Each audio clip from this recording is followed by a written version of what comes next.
Xoş gördük əziz dinləyicilər.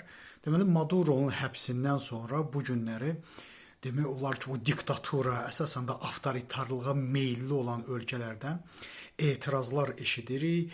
Ah, bu qeyri-qanunidir, bu qanundan kənardır və s. və ilaxır. Əvvəla onu bilmək lazımdır ki, bu unikal əməliyyatda ən vacib olan məqamları əlbəttə deyilməli və danışılmalıdır.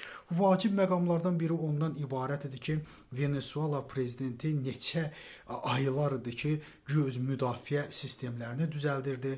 Rusiyadan, Çindən hərbi hava hücumundan müdafiə sistemləri alırdı, S-300'lərlə və s. və ilaxır. Və aydın oldu ki, bunların heç biri adekvat olaraq işləmədi və yaxud da ki, heç biri hər hansı bir Amerikaya məxsus olan vertolyotu mu deyək, qırıcını mı deyək, heç birinə atəş aça bilmədi. Bu bir. Bu əlbəttə ki, bunun mesajı ondan ibarətdir ki, bu günləri İran da, bu gün Amerikaya düşmən kəsilən və yaxud da ki, Amerika ilə güya mübarizə apardığını deyən ölkələrə də bu bir mesajdır ki, heç bir dövlətə sığınmayın.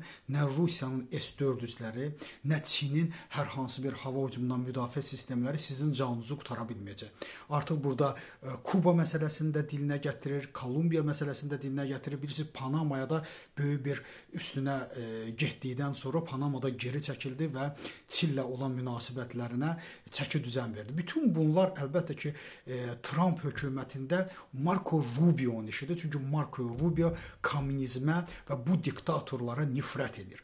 İkinci bir məsələ, maraqlı məsələlərdən biri dediyim kimi, deməli etiraz bildirirlər və bu günlərdə biz əsrimizin lideri cənab Erdoğan da etiraz edib ki, bəs siz demokratiyadan danışırsınız, bundan böyük haqsızlıq mı olar?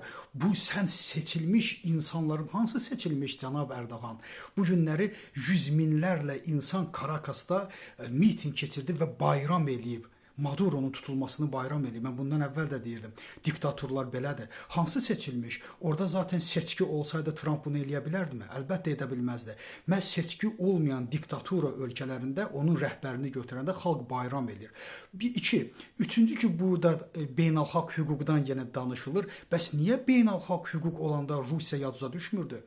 İstər Erdoğan olsun, istər digər avtoritar rəhbərlər olsun, istər Çin olsun, istər Rusiya olsun. Bəs siz dünyada beynəlxalq qanunu pozduqda niyə görə Putinə qarşı çıxmadınız?